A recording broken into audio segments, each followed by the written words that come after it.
Make this the best Halloween ever by pre-ordering my 2 brand new books coming out soon. The first is Phantom Phenomena, a hand-picked collection of the all-time scariest stories I've ever received, accompanied by atmospheric illustrations and field notes. Then there's Appalachian Folklore, an extraordinary catalog of the chilling history, creepy folklore, and rich culture of the Appalachians. These release October 15th and 8th, respectively. Pre-order now on Amazon and Barnes & Noble. But hurry, because the first 100 pre-orders to verify via the link in the description or at eeriecast.com/verify will receive an exclusive hoodie and hardcover copy of Lore, a folklore horror novel. Send your scariest workplace stories to us at eeriecast.com/submit and rate and review Tales from the Break Room on Spotify and Apple Podcasts. Thanks. Hi, welcome to Dead and Roasted. What can I get you? I've really got to stop drinking so much coffee throughout the day. True story, I woke up crawling all over my wife last night. When I came to, she was like, "What the heck are you doing?" And I was just thinking, oh, she's safe now. And I went to pee. Coffee, man. Not even once. Now, lucky you, I do have some stories today. 2 of them, oddly enough, have the same title, and both feature strange and vague entities that watch from afar. One of these tales might sound a bit ridiculous, but sit back and enjoy nonetheless. These are Tales from the Break Room.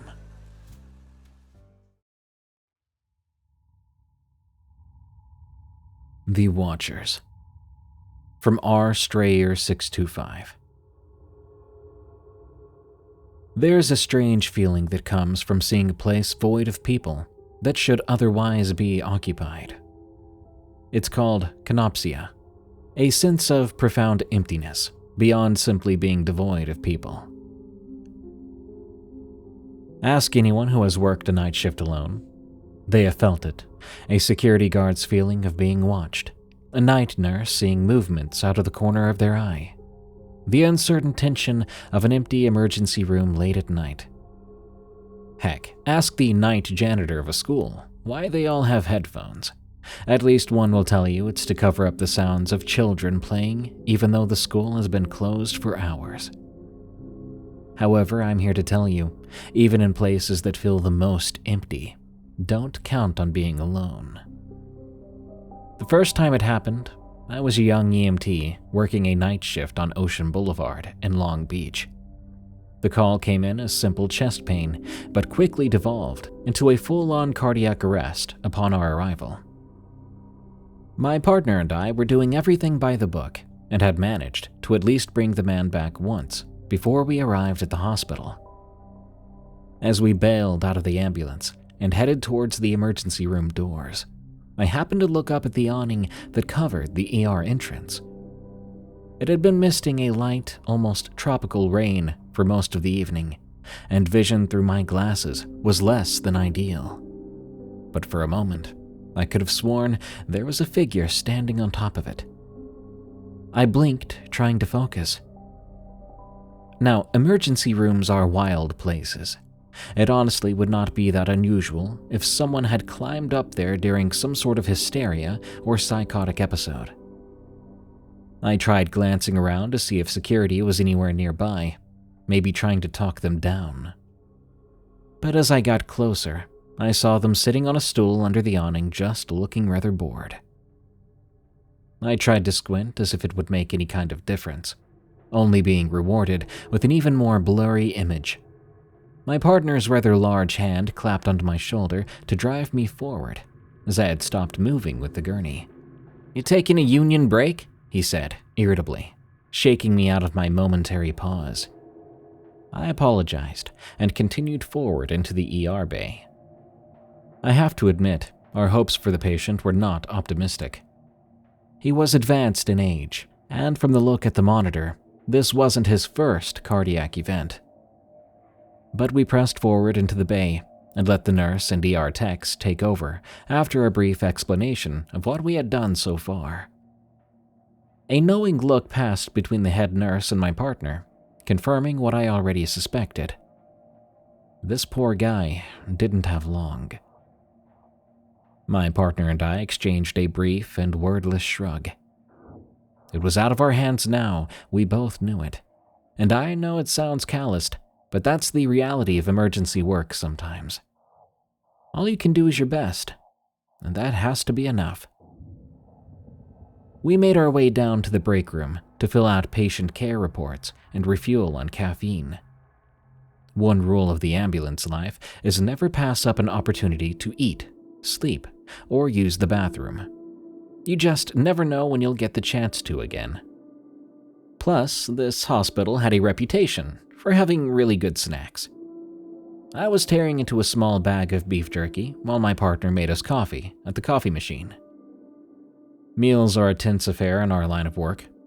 It never fails that the moment your lips touch food, the radio springs to life to let you know it's going to be a while before you taste hot food again, if at all, for the remainder of the evening. So my partner and I were washing down whatever we could put into our faces when one of the nurses from the ER walked into the break room.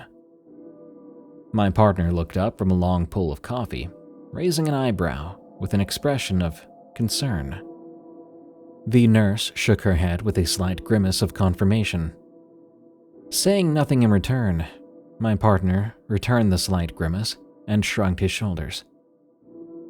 We had just enough time to finish the paperwork before we were ordered to change locations to a different hospital.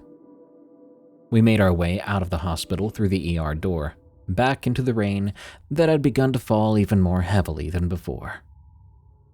I pulled up my hood as we walked back to the ambulance bay. I chanced to glance back toward the awning of the entry bay, wondering about what I'd seen on my way in earlier. And there it was again, a figure standing on the roof, but not really standing on it, almost drifting away from it, a grayish mass in the vague shape of a person. Only now, it wasn't alone. Trailing behind it was a lighter colored mass, and they were both drifting. Something tickled my brain about the way they moved. My hood shielded my glasses from the worst of the rain, so it wasn't my vision telling me something was wrong. Then my mind nailed down what that was. At the time, they were drifting in the opposite direction of the wind and rain. My partner's hand clamped down on my shoulder. I was expecting another chastising from him. What I got was him turning to face me with a very serious expression. "Don't stare. Whatever you do, don't stare at them." I had known this man through my whole internship. We'd walked into nightmarish situations before. As far as I could remember, he had never flinched at some of the most horrific scenes of violence that even I could hardly stomach. And yet here he was, his face contorted in an expression I had never seen before. Not on him. Fear. His face didn't wear it well, and it did not look natural on him. Then, without another word, he turned his back to me and started toward the rig. "Come on, get moving," he said, in his far more familiar tone of impatience with me. I was almost relieved by it. I began turning my head back toward the apparition when his voice cut through the wind and rain again. "Get your rear in gear," he shouted, spurring me to give up the attempt and scramble into the passenger seat. I climbed in the cab, shut the door, and began to open my mouth to say something, but he raised a single hand, ordering me to silence. I knew the gesture and had learned to respect it. I sat back in my seat as we drove onto the next hospital in an uncomfortable silence. I've screwed up more times than I cared to count as a rookie EMT, and as a result, I'd been at least a little used to a long, uncomfortable drive with my angry mentor. So when he took a deep breath and let it out slowly, I knew the lesson wasn't far behind. By now, I'd learned to just shut my mouth and listen. Inevitably, he would be right in what he was saying, regardless of how much I liked to argue in my youth. This time, however, I wanted to hear that lesson, just so I had an explanation for the fear in a man I only knew was fearless. I wanted to know what could possibly make a veteran medic like him actually afraid. I think not knowing what could do that to him scared me more than whatever it was I saw that night. "Last call was a vet," he began. "They always follow vets who have seen combat." His eyes were so fixed on the road, I wasn't totally sure if he was speaking directly to me rather than just out loud, like I was a bystander to his inner monologue. He inhaled again, and I could almost swear I heard a crack in a voice that I could have before then sworn was made of iron. "The first time I saw one was in Iraq. We were out on security detail for a convoy. Had this idiot lieutenant who liked to wear his rank bars out in the open as a sign of his authority, not realizing it made him sniper bait. He was such a jerk. Nobody even bothered to warn him about it. Can't save an idiot from himself, I guess. Well, some decent shot noticed his authority and decided to evacuate his skull for the trouble. Right as we were trying to get a fix on the sniper's location, one of Iraq's tiresome dust storms decides to blow right on in. If you've never seen a real dust storm, there's no real way to describe them. There's no warning, no build-up or nothing. You just see a wall coming at you, then you're in it. I dragged the lieutenant behind cover, but it was already done. The medic didn't even bother making a show for the sake of protocol. He just hunkered down next to me. We knew we weren't going anywhere for a while. The wall came down and the world went brown, then black. He paused as we pulled into the hospital parking lot. He started to get out of the rig, gesturing for me to follow. We walked around the back of the ambulance. He opened the back and sat down. I dug around the glove box for a moment, figuring this was as good a time as any for a cigarette. I joined him around the back. But before I could put the pack back in my shirt pocket, he snapped his fingers at me, holding out 2 fingers, a gesture asking me for one. I'd never seen the man smoke before, and he'd been pretty incessant about me quitting, to a point of genuine irritation on my part. But in a rare moment for me, in my youth, I just did what I was told without question. He shot me a warning glance that said all I needed to know about even thinking about opening my mouth about the hypocrisy as I handed him my lighter. The small flame lit features that suddenly looked very tired, as if the mere recall of the memories was aging him before my eyes. He took a long pull, letting the smoke waft out his nose for a moment before he continued.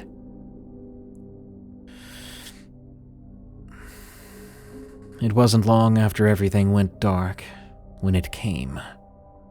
In those dang storms, you can't do much of anything but wait. You can't see, you can't hear anything but the wind. You just hunker down and wait till it blows out. Me and the medic had the lieutenant's body laid out in front of us. Wasn't even a point in trying to cover him. Anything we would have tried would have just blown away. I was just about to fall asleep when the medic nudged me.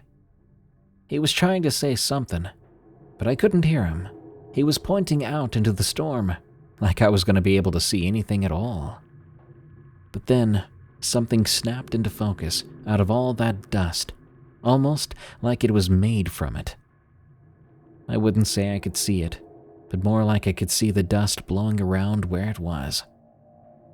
It was hot that day, but right then, I was shivering.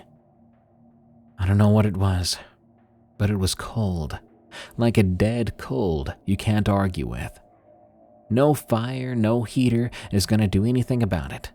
The kind of cold that just felt final. It was standing right in front of us. I tried to look at the medic, but he had pulled his knees up and was holding his head down with his hands.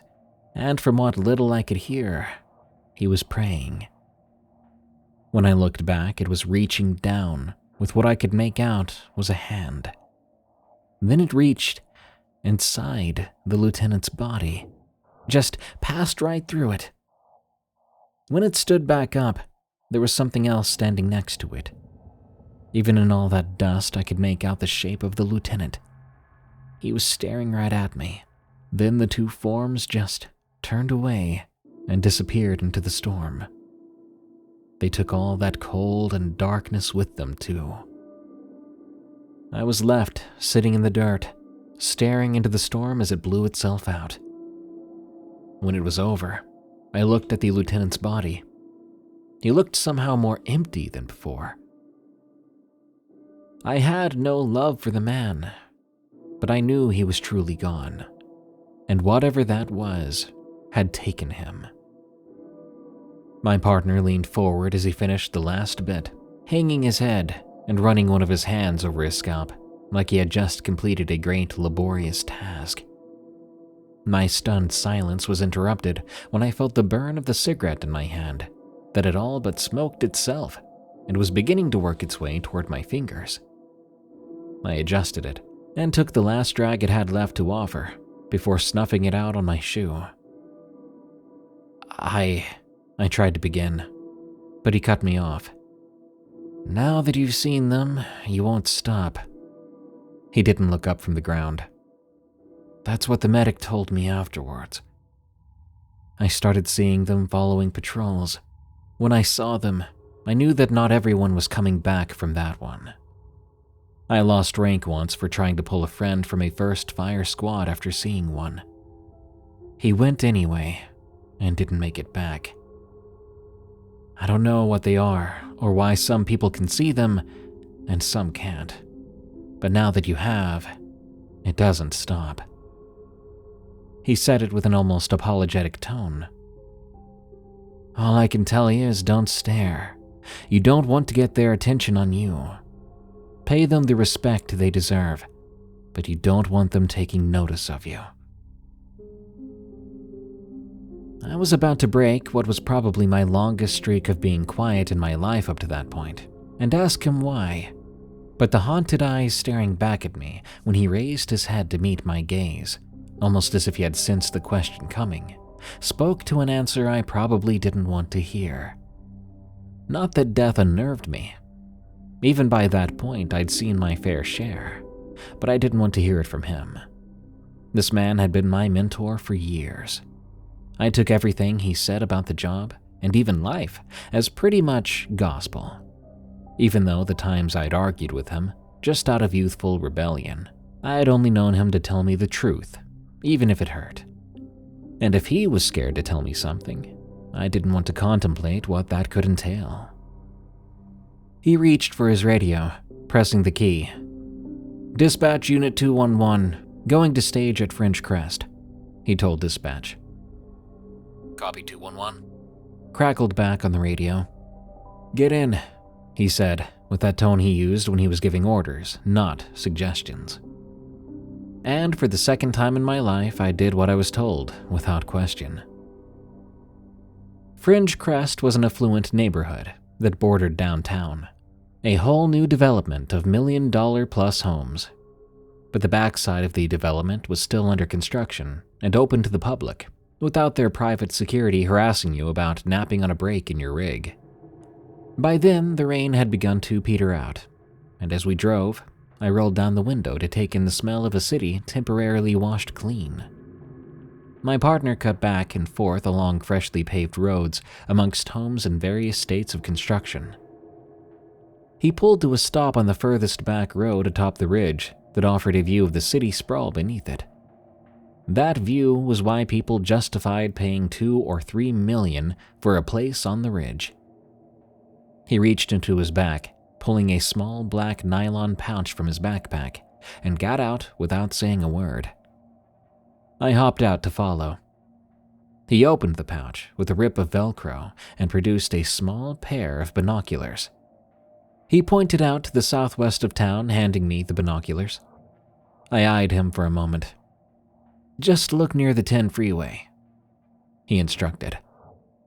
I raised them to my eyes, adjusting to bring the city into focus.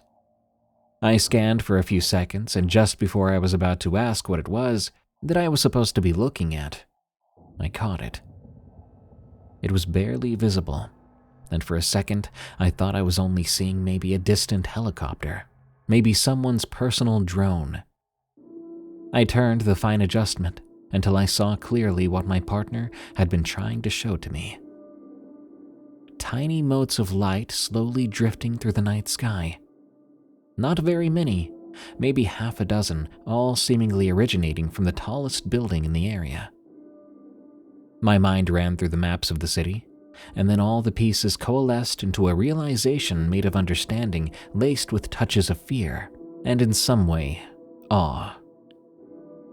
"The VA retirement village," I said, not asking but merely stating my understanding. I lowered the binoculars to glance at him. He simply nodded. He pointed again, this time dead south. I raised the binoculars again. I scanned, adjusting and repeating the entire process, meeting the same mixture of emotions again.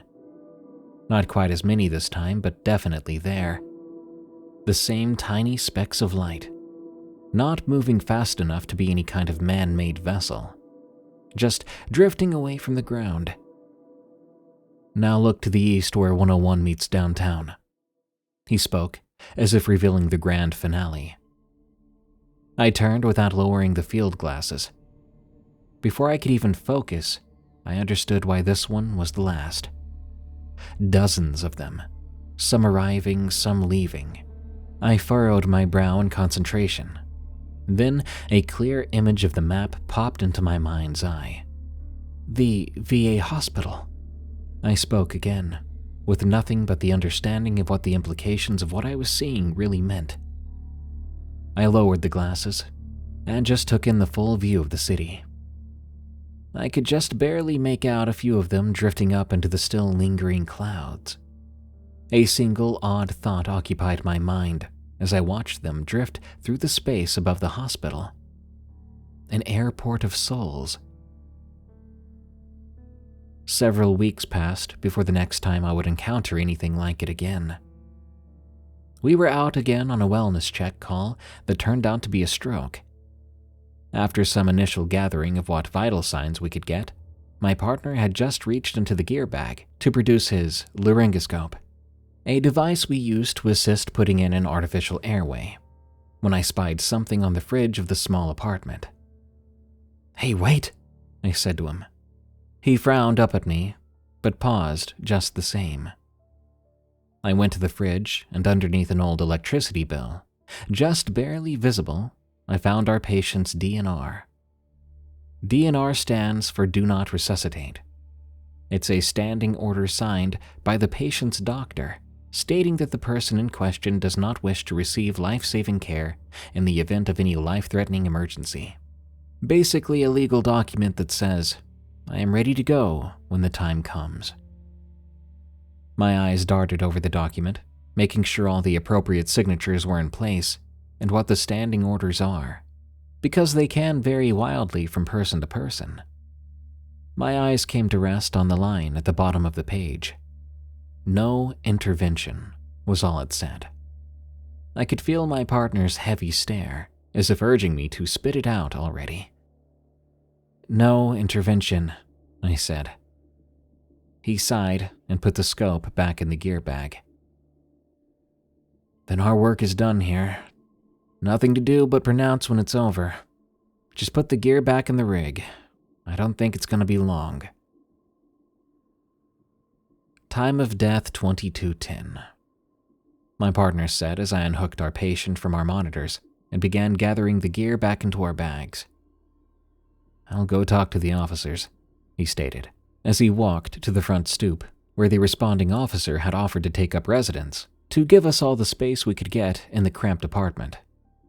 I had just zipped the last bag shut, and was preparing to lug all our cumbersome equipment back outside, when something caught my eye on the man's upper arm. I hadn't noticed it when we cut his bed shirt off, but there it was. A tattoo. Not that it mattered much, but I nudged the last scrap of his shirt aside to reveal 4 fading letters in bold print. USMC. I had been kneeling on the ground with my hands holding each of our gear bags when it hit me. It was hot in the apartment. Older folks with poor circulation always keep it warm. but the air grew a stillness in direct opposition of the warm air that should have been pouring out the vent in the floor by my feet. I felt the tingling sensation of my hair beginning to stand on end. The feeling spread and brought with it a slight twinge of nausea as my blood pressure felt like it had fallen through the floor beneath me and kept going to meet up with the devil. My vision could only focus on the tattoo as the edges began to gray out to black. Faintly, I realized I was no longer in the process of lifting the bags, but now my blue-gloved hands rested atop them for support. I shut my eyes, bowing my head to try and give it all a moment to pass. That's when the true cold washed over me. I grew up in Wyoming. When I was 12, one February, I fell through the ice of a small lake near my house and nearly died. The EMTs that brought me back told me later that the freezing temperatures were the only reason they were able to bring me back after so long underwater. It was a big part of my decision to enter the field of emergency medicine. I still have nightmares about being under that sheet of ice, about the utterly hopeless feeling of ice-cold water filling my lungs as I began to black out. The feeling of being cold and helpless and alone in the dark. When whatever that thing was came for my patient passed over me, I was back under that sheet of ice, feet kicking against nothing, screaming my last desperate gasps of precious air into a void of uncaring cold. I dared a glance down at the patient, still supporting myself on the gear bags, my mind fighting viciously, as it has all those years ago, to remain conscious. There was something in view that hadn't been there when I shut my eyes. As the battle for consciousness continued to rage, my eyes focused on a single thing in front of me, reaching in from the blackness growing at the borders of my perception. A hand, reaching down into my patient. It was then I truly grasped the depth of fear I'd first seen on my partner's face that night weeks ago. I shut my eyes against that unremitting cold while I waited and hoped it would be over soon. Then it left, taking with it the cold, nauseous darkness. I wasn't so much relieved of the sensation as I felt like I'd been thrust back into the apartment from wherever my blood pressure had gone off to when it all began. A memory clawed its way out of the ether. Waking up in a hospital bed, the feeling of people trying to warm me in a variety of ways my young mind couldn't understand, with the deep cold still gripping my heart in its bitter hand. Opening my eyes, color slowly rekindled the world around me. Heat, warm, comforting heat, poured up through the floor vent, began to dry the cold sweat that had formed about my temples. I cautiously tested my arms to discover the dull ache of strained muscles that had been working diligently to support me. A bright panic finally got its chance to warn me of something I had up to that moment been unaware of, and let out a breath I'd been holding for way too long. Frosty breath escaped my lips, accompanied by a shudder that for once had nothing to do with the cold. I pulled in the warm air and let relief in with it. A few deep breaths, and I could rise to my feet from the kneeling position I'd been holding.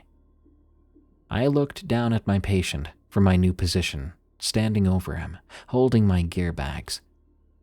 I blinked down at what I could only describe as an empty vessel, devoid of life and gone from this world.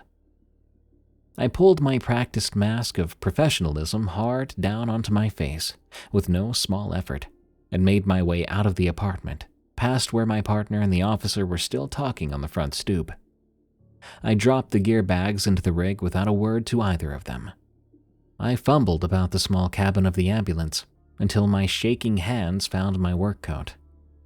Donning the simple jacket adorned with our company logos and my name embroidered on the chest, I sat back onto the seat, pulling it around me like that 12-year-old boy had done with another EMT's coat so many years ago.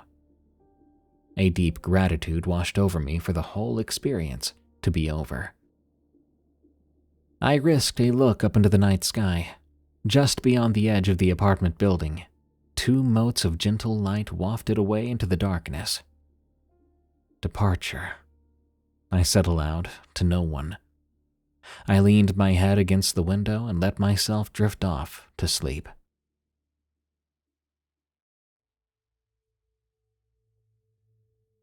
Funnily enough, the next story is also called The Watchers. This one is from JonathanFord. Working as a park ranger was never something I'd planned for, but life has a way of pushing you in directions you never expected. Growing up in a small town, I was always drawn to the outdoors. My father used to take me camping amongst the trees surrounding our home, and those weekends spent under the stars, listening to the distant hoot of owls and the rustling of leaves, became some of my fondest memories. So when I found myself needing a job after college, the opportunity to become a park ranger at, let's call it, Rosewoods, seemed like a perfect fit. Rosewoods is a beautiful expanse of untouched wilderness with deep ravines and winding rivers that snake through the landscape. It's the kind of place where you can't feel the weight of the modern world pressing down on you, and you're left with nothing but the raw beauty of nature. My typical day on the job involves a mix of routine patrols, maintenance work, and guiding the occasional lost hiker back to the trails. It's a solitary job for the most part, which suits me just fine. There's something peaceful about the silence in the woods, broken only by the distant roar of a waterfall. One late autumn day 3 years back, I was assigned to patrol the northern boundary of the park. It was a remote area, far from the main trails, where few visitors ventured. The trees there grew so close together that the canopy overhead blocked out most of the sunlight. The undergrowth was thick and tangled, making progress slow and tedious. I had been out there before, and while it wasn't my favorite area to patrol, it was still just another part of the job. That morning I set out early. The air was still really chilling. I followed the narrow dirt path that led from the ranger station. It was beautiful in a lonely sort of way. After a few hours of hiking, I reached the northern boundary and began my patrol. The first part of my day was uneventful. I checked the usual markers, made sure there were no signs of illegal hunting or campfires, and radioed in my position every hour as required. By noon, I was deep into the forest, far from any human habitation. The silence was almost complete, broken only by the occasional crack of a branch or the sound of the wind. It was then that I first noticed something odd. As I made my way along the faint trail, I spotted a figure in the distance, standing just off the path. At first, I figured it was a tree stump or maybe a rock, but as I got closer, I realized it was a person. They were standing perfectly still, facing away from me, their head slightly tilted to one side, as if listening to something. I hesitated, a cold knot of unease forming in my stomach. It wasn't unusual to encounter people in the park, but this person's behavior was strange. They were just standing there in a part of the forest where few people ever went. I couldn't see any gear or a backpack, nothing that suggested they were a hiker or a camper. "Hello?" I called out, my voice sounding unnaturally loud in the silence of the woods. The figure didn't respond. They didn't even flinch at the sound of my voice. I took a few cautious steps forward, my hand instinctively moving to the radio on my belt. "Are you okay?" I called again. This time, the person moved. Slowly, though, almost mechanically. They turned to face me, and as they did, I felt my breathing getting faster. This person, a man from what I could tell, was dressed in ragged, dirty clothing that looked like it hadn't been washed in ages. His skin was so pale it was basically gray, and his eyes were wide and unblinking, staring at me in the way that gave me goosebumps. There was something quite off about his face, something that made me want to scream and turn and run. but I couldn't put my finger on it right then. He didn't say a word. He just stood there, staring at me with those unsettling eyes. I took another step back, my hand now firmly gripping the radio. "Sir, do you need help?" I asked, trying to keep my voice steady. The man's lips parted, and for a moment I thought he was going to speak. But all that came out was a low, weird sound, nearly a growl. My heart pounded in my chest, and every instinct I had was telling me to get out of there. But I couldn't just leave him there if he was in trouble. "I'm going to call for help," I said, raising the radio to my mouth. As I did, the man suddenly came towards me, his movements jerky and unnatural. I stumbled back, barely managing to keep my footing as I hit the trail behind me. My hand fumbled with the radio, trying to switch it on, but before I could, the man froze mid-lunge, his body rigid and trembling. For a long moment, we just stood there, me with my heart in my throat, and him with his eyes locked onto mine. Then, as suddenly as he'd frozen, he collapsed to the ground, his body convulsing violently. I didn't think then. I just acted. I sprinted over to him, dropping to my knees and trying to hold him still. He was shaking so hard, his limbs thrashed against the ground, and I could see his eyes rolling back into his head. "Hold on!" I shouted, though I wasn't sure if he could hear me. I managed to get my radio on and sent out a distress call, giving my location as best I could. I wasn't even sure if anyone would hear me out here, but I had to try. The man's convulsions slowed after a minute or so, and I was able to get a better look at him. His breathing was shallow, and his skin was cold to the touch. Up close, I could see that his clothes were torn in several places, and there were deep scratches on his arms and legs, like he had been running through the underbrush without a care. "Hey, stay with me," I said, trying to keep him conscious. His eyes fluttered open, and for a brief moment they seemed to focus on me. Then he mumbled something so faintly that I almost didn't catch it. "They're watching," he whispered. "What? Who's watching?" I asked, leaning in close. But instead of answering me, his eyes rolled back again, and he went completely limp. I checked his pulse. It was weak, but it was there. I couldn't just leave him there, but I wasn't sure how far I could carry him.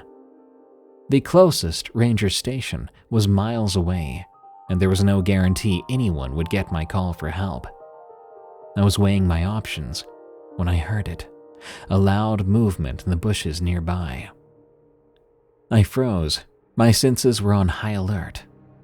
I looked around, trying to pinpoint the source of the movement, but all I saw were trees and shadows. I slowly reached for the flashlight on my belt, clicking it on and sweeping the beam across the undergrowth. The light gave me a better look, but there was nothing there. No animals, no people, just trees. But then I noticed something that made my blood run cold. The bushes directly in front of me, about 20 feet away, were parting, as if something were moving through them. For a second I thought it might be a deer or some other animal, but the movement was too deliberate. I stood up slowly, keeping the flashlight trained on the spot, my hand hovering over the knife on my belt. Whatever was out there, it was getting closer. Then, without warning, the movement stopped. The forest went still again, the silence pressing down on my nerves. I held my breath, waiting for something to happen. But there was nothing. No sound, no movement, just that creepy silence. I didn't realize how tightly I was gripping the flashlight until my hand started to cramp. I forced myself to relax, taking a slow, deep breath. I had to get the man out of there, and I had to do it now. I hooked my arms under his, and started to drag him toward the trail. He was surprisingly light, his body limp and unresponsive. I moved as quickly as I could, glancing back every few seconds to make sure we weren't being followed. The trail was narrow and winding, and the thick trees on either side made it feel like the forest was closing in. The man mumbled something again, but his voice was too faint for me to make out the words. I was just starting to think we might make it out when I heard the rustling again, this time closer. I whipped my head around, shining the flashlight into the trees ahead of me, but I still couldn't see anything. My heart was pounding so hard I could feel it in my throat, and every instinct I had was screaming at me to run, to get as far away from this place as possible. But I couldn't leave the man behind, not when he was in this condition. I tightened my grip on him and quickened my pace, nearly dragging him along the trail. The rustling continued, and now it was coming from multiple directions, surrounding us, something unseen stalking us from the dark. My mind raced, trying to figure out what we could do, what I could do. I couldn't fight what I couldn't see, but staying put was just as dangerous, if not more so. I needed to find a defensible position, somewhere we could hunker down until help arrived, if it arrived. I spotted a cluster of large boulders up ahead, partially obscured by a thicket of bushes. It wasn't much, but it would give us some cover and maybe buy us some time. I half dragged and half carried the man toward the boulders, every step feeling like it took an eternity. The rustling was growing louder and more frantic, as if whatever was out there knew that we were trying to escape. When we finally reached the boulders, I propped the man up against one of them and crouched down beside him, my back pressed against the cold, rough surface.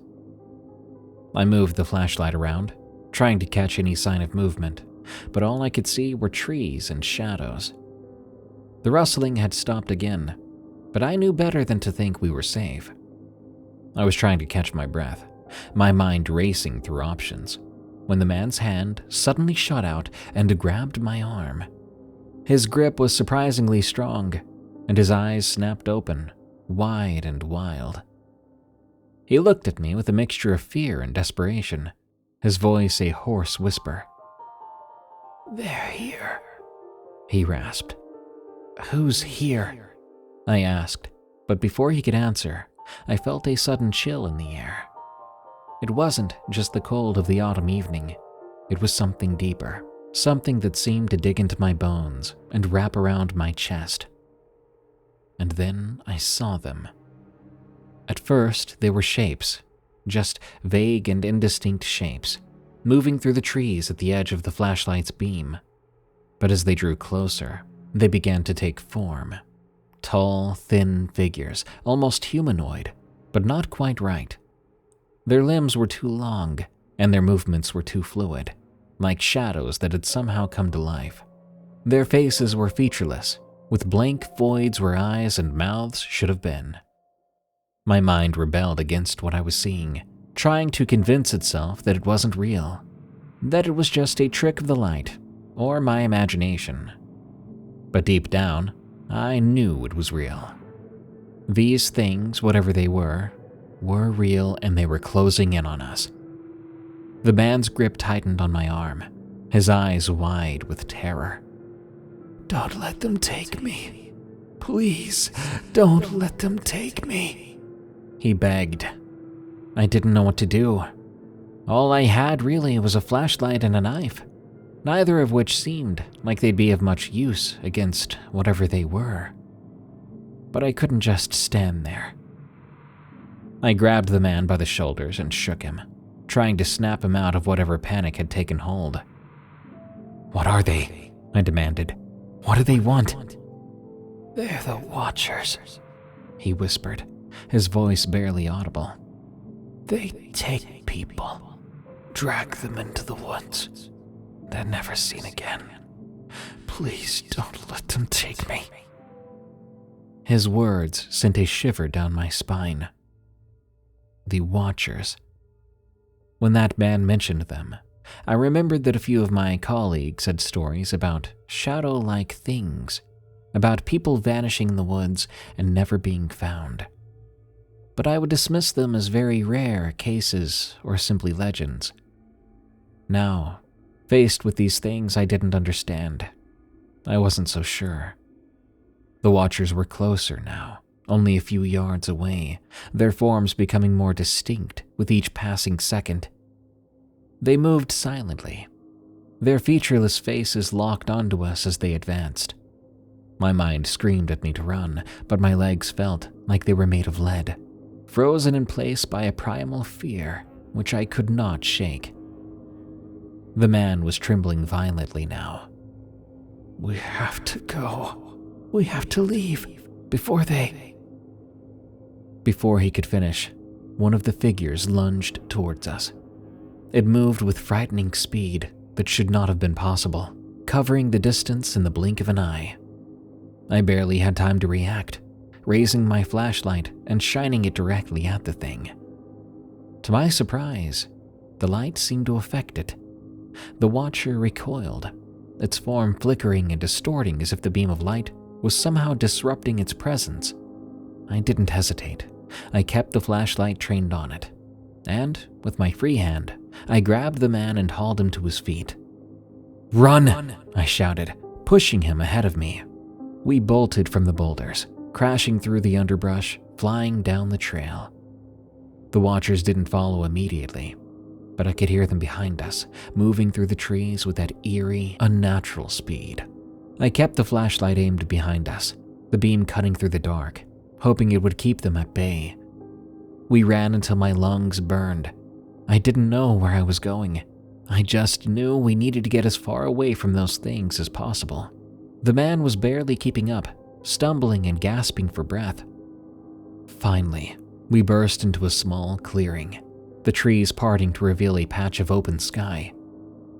I stopped, gasping for breath, then spun around, my flashlight ready. The Watchers were at the edge of the clearing, their forms shifting and writhing as if they couldn't fully materialize in the open space. I didn't understand what was happening, but I wasn't about to question it. The clearing seemed to be a safe zone, at least for now. I turned to the man who had collapsed on the ground, panting heavily. "Are you okay?" I asked, kneeling beside him. He nodded weakly, but his eyes were still wide with fear. "They don't like the light," he muttered, more to himself than to me. "It keeps them away, but it won't last." I glanced back at the Watchers. They were still there, hovering at the edge of the clearing, but they weren't coming forward. Then I thought maybe they were waiting for something. "What do we do now?" I asked, trying to keep the panic out of my voice. The man didn't answer right away. He stared at the ground vacantly. "We can't stay here. They'll wait us out." I looked around, trying to figure out where we were exactly. After a few moments, I realized we were near an older ranger station that could give us shelter. "There's a ranger station not far from here. I think there's a generator there too, which means light." It wasn't much of a plan, but it was better than nothing. If we could get to the ranger station and power up the lights, maybe we could hold out until someone found us. Again, assuming anyone had even heard my distress call. "Can you walk?" I asked, helping him to his feet. He nodded, though he was clearly exhausted. Yeah, I think so." We set off again, moving as quickly as we could through the forest. The path was rough and uneven, the undergrowth clawing at our legs, but we pressed on. Every few minutes I would glance back, checking to see if the Watchers were following. They were always just at the edge of the light, but they didn't seem to be able to cross the boundary into the clearing. After what felt like ages, we finally saw it, the old ranger station, a small weathered building nestled among the trees. It was long out of use, replaced by a newer facility, closer to the main entrance. but I remembered it well. It had a small generator for emergencies, and if we were lucky, it might still work. We reached the door, which I opened after removing the lock on them using my knife. The inside of the station was dark and musty, and the air was thick with the scent of mold and decay. I could barely see anything in there, but there was no time to waste.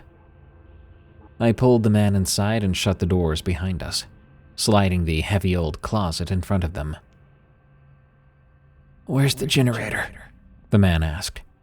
"In the back room," I replied. I moved quickly, nearly tripping over the clutter of old furniture and equipment that littered the floor. The back room was small, with a dusty workbench and shelves lined with tools and supplies. In the corner I found the generator, a bulky, old-fashioned model that looked like it hadn't been used in years. I grabbed the pull cord and gave it a hard yank. The generator sputtered and coughed, but it didn't start. I tried again and again, each time with the same result. My heart was pounding in my chest, and I could feel the cold tendrils of panic creeping up my spine. Come on, I muttered under my breath, giving the cord one final desperate pull. The generator roared to life, its engine rumbling in the confined space. I quickly flipped the switch, and the overhead lights flickered on. I breathed a sigh of relief, my legs nearly giving out from the tension. I stumbled back into the main room where the man was waiting by the window, his eyes wide. The lights had come on in there as well, illuminating the place. "The lights are on. We should be safe now." But even as I said that, I wasn't sure how right I was. Those things were still out there, and I had no idea how long the generator was going to last. We were safe for now, but that safeness felt very temporary. For a long time, we sat there in the room silently, listening to the low hum of the generator and the distant sound of the forest outside. The man was staring at the floor, his hands trembling as he picked at the frayed edges of his clothes. I wanted to ask him more about these watchers, about what they actually were, and why they were after him, but I couldn't bring myself to break the silence. Eventually, he spoke. His voice was low and hoarse. "Thank you for saving me." I shook my head. I don't even know what I'm dealing with here. What are those things? Why are they after you? He hesitated, his eyes flicking to the door as if expecting them to burst through. "They've been following me for days," he said. "I don't know why. I just know they won't stop until they get what they want." "And what do they want?" He shook his head, his face pale and drawn. "I don't know. All I know is that they were out there, that they chase people and they take them away. I've seen it happen before. They took my friend a couple of weeks before. At first, I didn't believe him when he said he saw something, but then he disappeared. The idea of something stalking and taking innocent people in the forest gave me chills." "We need to stay calm," I said, trying to convince him and myself. "As long as the lights are on, they can't get us. We'll just wait here until help arrives." He nodded, but there was a look in his eyes that told me he was doubtful. The same could be said for me, but what else was I supposed to believe in? Hours passed, and the tension in the small room was almost unbearable. Every creak of the old building, every rustle of the wind outside, set my nerves on edge. The man and I barely spoke, both of us too consumed by our own thoughts and fears. The generator was holding up, but I could feel its vibration beginning to strain. The lights flickered occasionally, each time sending a jolt of panic through me, but they would stay on. I kept my eyes on the window, half expecting these watchers to force their way in. Finally, as dawn began to break and the rays of sunlight filtered through the dirty windows, I heard the distant sound of a helicopter approaching.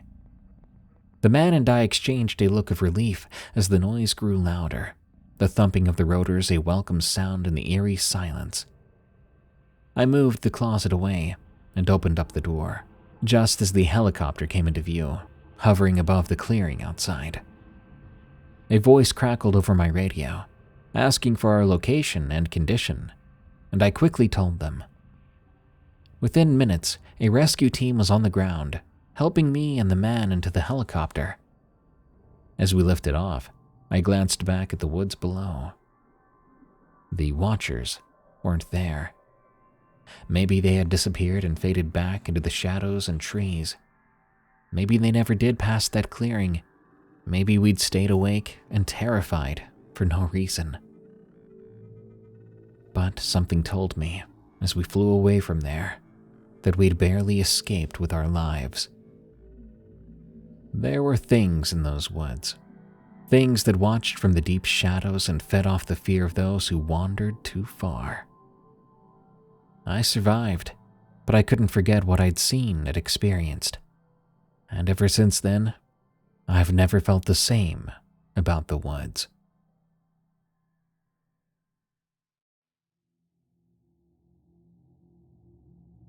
Ghost at Work, from YoungDod. I know it sounds like bullcrap, but I'm just going to put it bluntly. I am Scottish and a chef by trade. 3 years ago, when I was still at my old place of work, I saw a ghost. For a bit of context, the last time that hotel was renovated was in 1993. Before I was born, when the builders were extending the hotel, there were multiple reports coming back of missing tools and a cold feeling. Those reports happened when the hotel was busy. The second floor is the most haunted, as that seemed to be where most of the complaints were coming from. I was preparing breakfast one day. There was no one there. From the hall, I heard my name called, though, so naturally, I went to see who was calling my name. Besides there being no one there save for the night porter. I went out to the hall again. No one, but it sounded like it was coming from the dry store. So I went up there to check it out. By the door at the end of the dry store, I saw a woman in a gray dress, her back facing me. She was floating with her neck tilted. I called out, a nervous, "Hello?" She turned around, then said only, "John," before rushing right at me. Before she reached me, I swear, she faded into nothingness. Terrified, I ran upstairs to where I thought the night porter was. I found him, and I settled down after a bit. Then I went back to set up breakfast. That's the end of the story. It might be all over the place, but I've had a drink or two. I swear on my family's grave it's real. If this were a phone call, it might make more sense. Love from Scotland.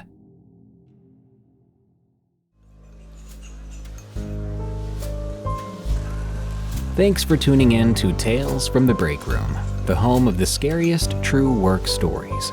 If you want to hear your story narrated by me, send it to me at eeriecast.com/submit. We pay 5 cents per word for accepted stories. Help us grow by leaving Tales from the Break Room a rating and review on Spotify and Apple Podcasts. And be sure to follow us on your favorite podcast app.